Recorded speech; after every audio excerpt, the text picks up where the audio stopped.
Hello and welcome back. It's over. It's finally over. Our long nightmare is over, and let's say I'm celebrating, but this cigar used to say 2 and 10.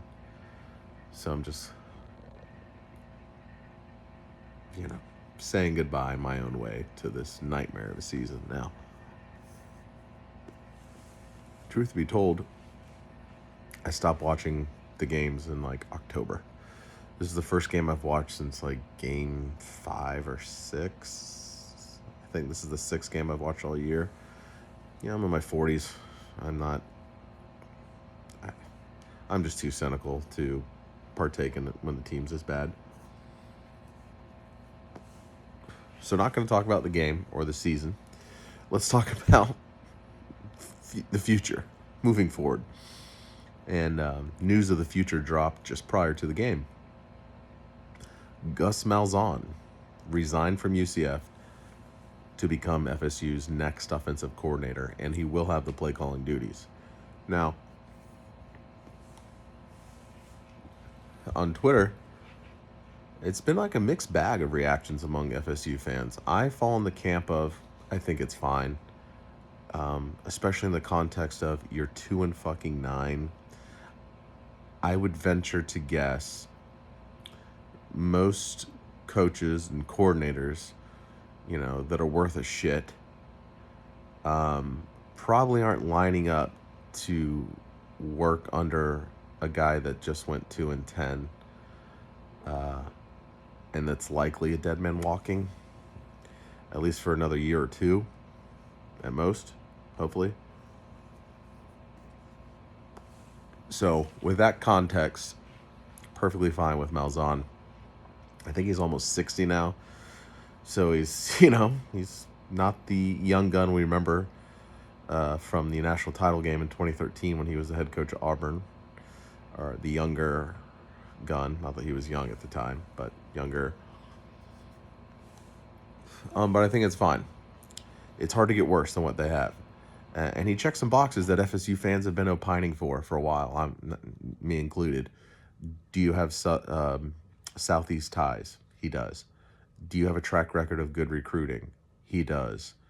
I think just the 2024 class for UCF was the highest they've ever had. I think while he was at Auburn, I think his worst class was like 13. I think all of his classes ranged between like 6 and 15 every year at Auburn. The last 3 seasons, his UCF total offenses have been top 20. And so now that's all he has to focus on is the offense. He doesn't have to be a head coach. He's like almost like a Mullen type guy where it's like, this guy screams OC. This is probably what you should focus on and what you're cut out to do. So now all Gus Bus has to do is focus on play calling and recruiting. Don't got to worry about anything else. And the fit, at least on the surface, appears good because he's had a good track record with running the ball. Mike wants to do that. And he's had a good track record with mobile QBs. If Luke is the QB going to next year, Luke's got wheels and size. That might be a good fit. Again, I don't think this is a home run hire, but I think the people like being upset about it or hand-wringing over it should probably just chill, given the context of 2-10 and the boxes that Malzahn does check. Now, one caveat is, and I haven't seen confirmation on this online, is Gus bringing his offensive line coach. I think his name's like Herbert Hand or Herb Hand. Incredible name. But a very good offensive line coach and an offensive line coach that recruits very well. If you go look up his all-time top recruits, it's just a ton of blue chip offensive linemen. And obviously, fixing the offensive line has to be like priorities like 1 through 5. Obviously, I'm being hyperbolic, but that's number 1. Fix the offensive line. They're going to have to go heavy in the portal with offensive line to find a way to get it to like average. Like, I know it sounds ridiculous because how bad this season's been, But if you pick up a few guys, you have a better coach, talking about Herbert Hand, and if you can find a way to get that O-line to average, the jump from 2 to 7 wins isn't outlandish. Now, that's not what you want in year 6, 6, 7 wins, but you need to get the program back on solid footing again. And it sounds like this guy's a guy that could turn around the O-line play very quickly, which is much needed. So to say that I'm excited about the Malzahn hire, I don't know if I go far as excited, but I am cautiously optimistic.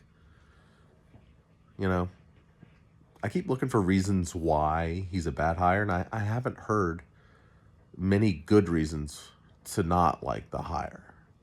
I can get reasons not to be super excited because he's not a younger, fresher name. But based on his resume of being a play caller and a recruiter, and the context of 2-10, I think it's fine. Now, next up on things to get done for Mike is obviously hire a DC. There was a report today from 24/7 that Nebraska's DC is being heavily considered. Widely respected. Apparently, he can recruit. Noticing a theme here. A theme that was lacking and that, rational FSU fans kept criticizing even when Mike was winning was like, don't have enough good recruiters on the staff. Okay, Gus can recruit. Even at 60, I'm pretty confident he can still recruit well. Definitely better than most of the current FSU staff. He's at minimum an upgrade there, recruiting. This Nebraska DC hire. Now, if we're talking X's and O's, Georgia Tech's turnaround on defense has been pretty remarkable. They've given up like 12 or 1,300 less rushing yards than they did in 2020 from 2023. That guy can coach. I don't think we're going to poach him, but that would be another guy that I would be like, please, that would be awesome. And again, you can't expect to get the creme de la creme, but the Nebraska guy or the GT guy would be a solid DC hires. And now we have to see the other dominoes that fall. Is Randy really going to get retained? Please, fuck no.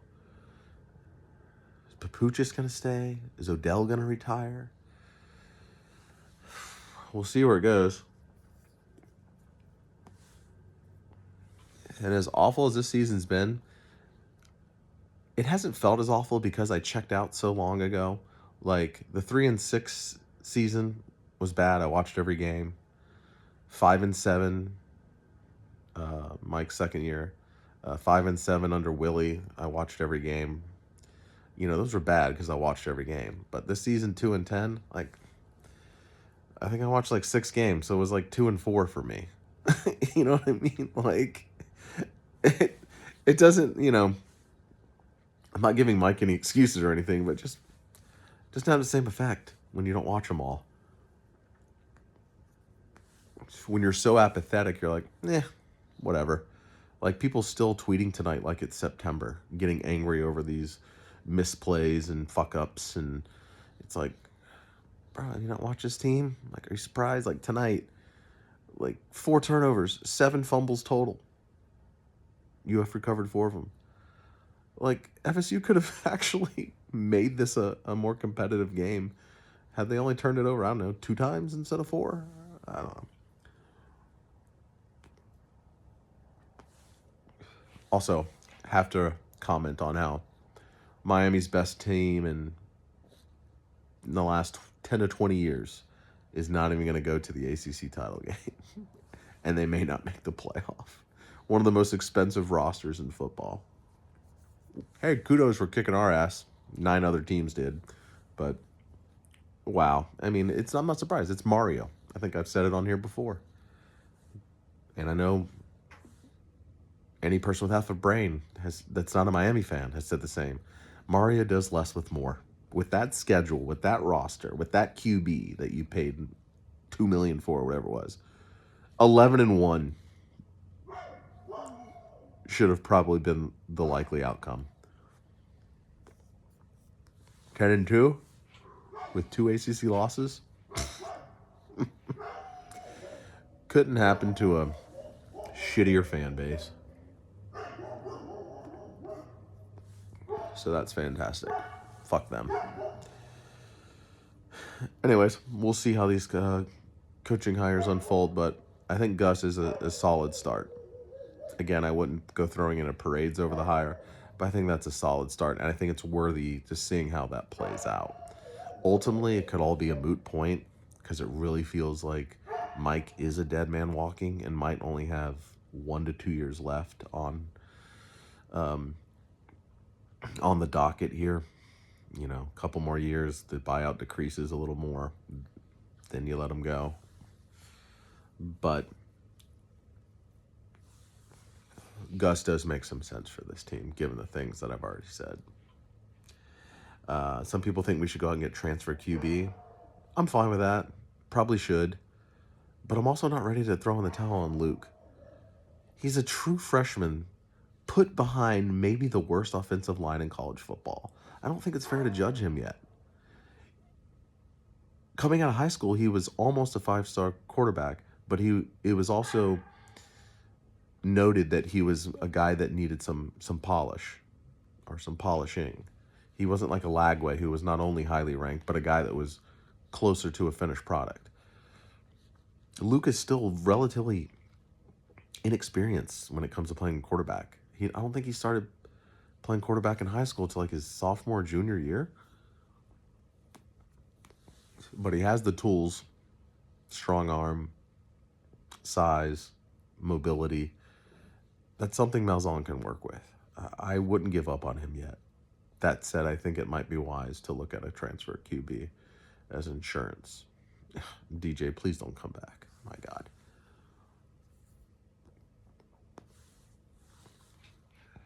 Anyway, I'm going to keep this short. There's not much to discuss. If you watched every game this season, then hat tip to you. I couldn't do it, which is why you didn't see many videos. It's not only it's a bad season, just how bad. What am I going to get on here and tell you how shitty we are every week? Like, I made more videos during the 5 and 7 season, during the 3 and 6 season, than I did this season. Just was like, a reason to beat a dead horse here?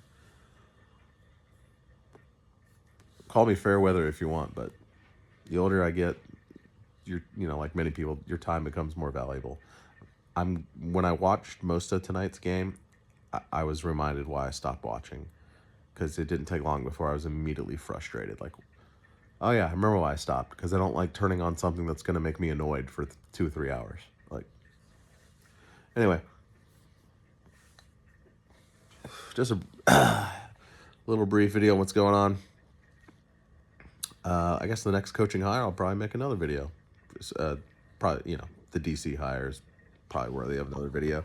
Anyway, that's it. That's all. I'm out.